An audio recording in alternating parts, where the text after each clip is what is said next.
transmission industry has evolved dramatically, with advancements in technology pushing performance and efficiency to new heights. Yet, challenges such as inconsistent parts quality, rising costs, and the ever-changing complexity of modern transmissions continue to test even the most skilled professionals. Chris Harmon, owner of Harmon Performance Transmission in New Richmond, Wisconsin, knows these challenges firsthand. As a third-generation builder with a lifetime of experience, he has dedicated his career to mastering the craft, overcoming industry obstacles, and ensuring every build meets the highest standards of quality and performance. All right, Chris, how would you sum up the state of the transmission industry in one sentence?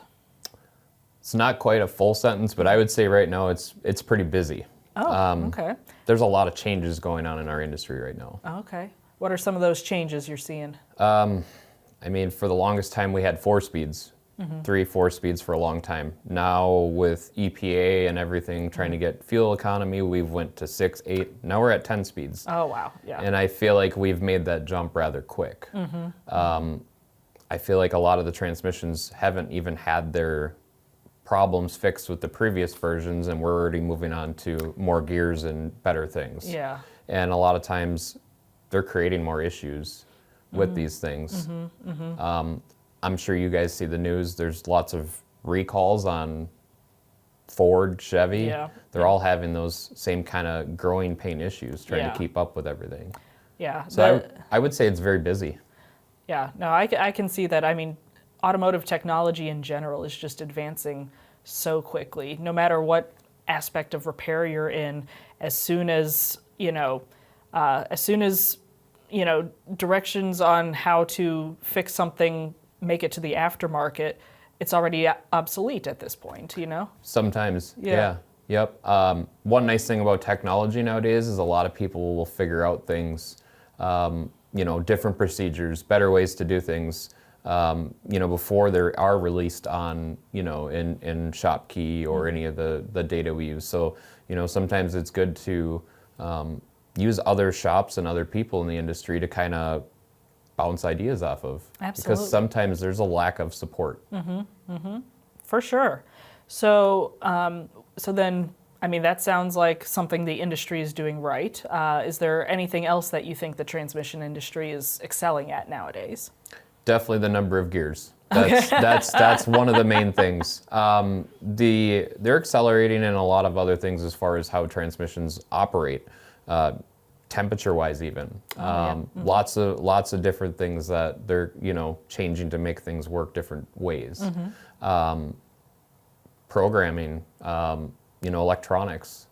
It's a big part of our job now. Yeah.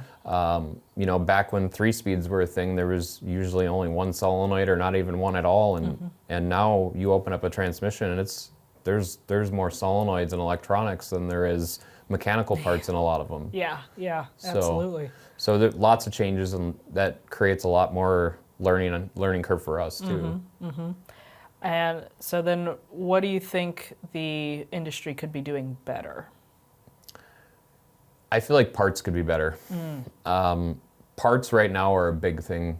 I know in the transmission industry, I know the automotive industry is suffering a little bit. Quality control is down a little bit, it seems like, from the normal. You used to always be safe with a dealer part. A lot of times you would buy parts from other manufacturers. They're not always OEM, and sometimes the non-OEM part is better. Sometimes it's worse. So like nowadays I notice I tend to buy everything from the dealer, especially for the more newer transmissions. But I get a lot of bad parts. Even dealer parts now are not always good out of the box. Okay. And sometimes being in the transmission industry, a $10 part, that might cost $80 from the dealer, it's worth it because a lot of times it's 7 or 8 hours back to get to that part. Okay. So I've always been a firm believer in, getting OEM quality stuff. And now that doesn't always make me feel safe. Ah, okay. Yeah. Wonder, I know there's a lot been going on in the world for the last few years here, and it all backs up. So yeah, that's a very interesting point you bring up about how OEM quality is not necessarily OEM quality anymore. And the availability is not always there. You know, with everybody dealt with COVID and those times, and I had transmissions torn apart everywhere waiting for one little part for one or the other. So it made us a little more versatile, you know, on how to operate, kind of move on to the next job while we have to wait for parts because we don't have another choice. Yeah. Okay, very good. So how do you think like you and other builders can make the transmission industry better? I know maybe not with parts, like that's kind of out of your hands, but is there anything you guys can do to elevate the transmission industry, you know, from your level? Most definitely. So I'm in a Facebook group with a lot of the top builders from around the United States. Nice. So we all kind of conglomerate on ideas sometimes. Some of these guys are even creating their own test equipment, their own way of doing things, so they're not relying on the aftermarket or the OEM. You know, they're doing it on their own. So as we all kind of work together like that, I mean, that'll help us grow as an industry. Yeah. You know, I'd rather have 3 builders give me an opinion on something that I'm stumped on or not sure on. You know, so I feel like if we try to stay together in the industry, you know, kind of like what, you know, ATSG does with their seminars and ATRA and all that, like, I feel like that's a good gathering point for us because we have a difficult job and sometimes support helps. Absolutely. I talked to Jerry from ATSG is one of my main guys I talk to. You know, once in a while I'll give him a call. I talk to Mark from Transgo almost daily on certain things that I want his ideas on, or you know, and sometimes just getting other people's ideas kind of just leads me down the right path or makes me look somewhere and that I might not have looked. So I mean, staying together and working together is definitely going to make this industry, you know, a better place. For sure. Would you say like transmission shop owners, are they competitive with each other? Like is this going against their grain to work with each other, or, you know, would you say you're naturally like friendly competitors? I would say friendly competitors because we all kind of offer something the other person doesn't. And there's plenty of work to go around. So, I mean, I don't really get that, oh, you took a job from me, or I don't ever get that feeling because there's so much work to go around and, you know, working with other people and, you know, achieving these goals is way better than getting another job or something. For sure. You know, or missing out on a job. You know, if it's more convenient for that customer to go to somebody a little bit closer, great. Yeah. You know? Very good. Yeah. So, as you mentioned, you know, there's lots of work to go around. This kind of brings up the question of, you know, finding workers. You know, obviously there's been a technician shortage for a while here. Like, what are your thoughts on, you know, how we can bring more techs into the transmission industry? What are we missing there? I feel like transmissions is a thing that's not taught much in tech school. I know some of the tech schools still teach it or they cover it, but you can't cover transmission industry in a 2-week course. Yeah. So I feel like a lot of these kids are intimidated by transmissions because they don't have the time to actually dig in and learn. They're forced to try to get this to pass, and then they're like, oh, I don't want to tear into another one of those. I'd rather just buy one and put it in. So I feel like if we want to get more people in our industry, I think we should be hitting these tech schools when these guys are, you know, getting close to graduating, maybe offering internships. You know, and I've talked to my partners about this too, because we have a tech school not too far from the shop, and we're going to be bringing a guy in, let him just come in and kind of intern a little bit, a couple days a week. That's excellent. Just to kind of let him dip his toes in and maybe take a transmission apart, not be influenced to get it done and back together, just kind of let them do it at their own pace. Yeah. I feel like that would get people a lot more comfortable with our industry instead of just being thrown into it. Right, absolutely. No, I love that. I love that. You'll have to tell me how that internship goes there. I definitely will. Okay, excellent. So yeah, speaking of, you know, work at transmission shops, you know, and especially since you guys specialize, you know, you guys are performance based, but do you think, you know, Do transmission shops in general need to branch out into general repair, or do you think there is still enough work to just focus on transmissions? So for my current situation, we are performance in the name, but I do factories too. I can do a completely stock transmission also. So I just kind of cover all the bases. So and that also keeps us busy because we're more of a specialty shop. I feel like the amount of regular shops nowadays installing like reman transmissions and stuff does hurt the transmission shops that were just built to be just a transmission shop. Okay. There's still some of them up and running.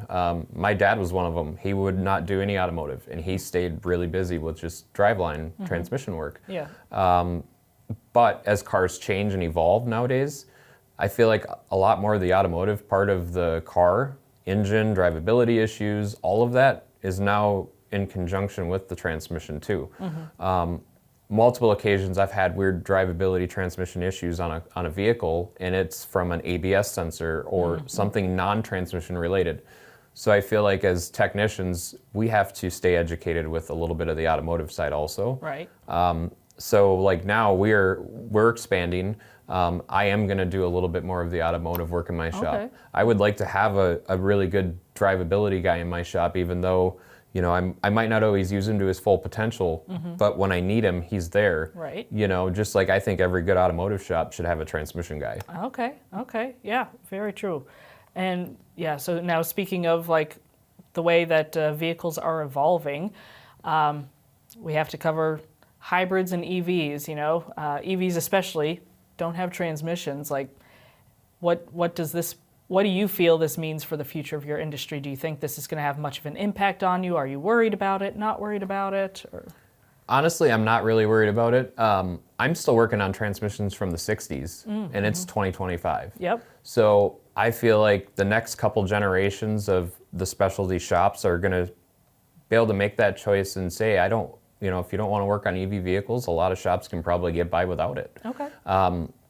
I've done very minimal work with electric vehicles. I have done a couple. Okay. But I'm busy enough with working on stuff that I want to do that it's not an issue for me that I need to take on that extra thing. Same with CVTs. I really don't do much with CVT transmissions. I'll install factory remanufactured ones just because I stay busy enough doing what I want to do. So I don't feel like every shop is going to have that coverage, but obviously there's need for it for everyone. So I would say the possibility of some shops needing it is definitely there and some shops not. Okay, very good. And what do you think the future of the transmission industry looks like? The future of it? Yeah. I feel like the future is probably a little on the complicated side, just because of what they're trying to perform and do in a short amount of time. Yeah. But I feel like cars are always going to need a transmission. We're always going to need some kind of a way to perform what they do. So I feel like the transmission industry is going to be around for quite a while. As the transmission industry continues to evolve, professionals like Chris are at the forefront, tackling challenges head-on and setting new benchmarks for quality and reliability. With a commitment to precision, innovation, and customer satisfaction, Chris is not just keeping up with the industry changes, he's helping to define the future of performance transmissions. His focus on detail and dedication to quality is what makes him a vehicle care rock star.